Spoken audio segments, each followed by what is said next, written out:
జుట్టు నిగనిగలాడుతూ ఒత్తుగా ఉండాలి అంటే ఒక చిన్న ఆయిల్ తయారు చేసుకుందాం.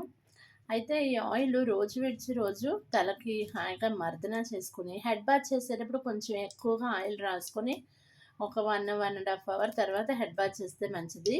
డైలీ కూడా డే బై డే లైట్‌గా ఈ ఆయిల్ రాసుకుంటే హెయిరు గ్రోత్‌తో పాటు ఎక్కువగా తెల్లబడటం అనే సమస్య తగ్గుతుంది.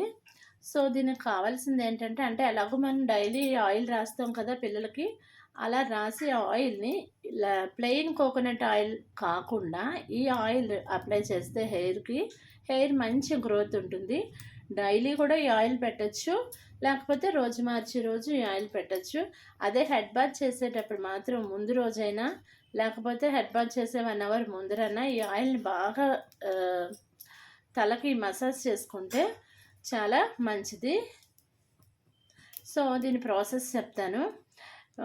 ఈ మందార పువ్వులుంటాయి కదా! ఈ మందార పువ్వులు తీసుకోవాలి. ఈ మందార పువ్వులు, కోకోనట్ ఆయిలు, కరివేపాకు అంతే. ఈ 3 చాలు.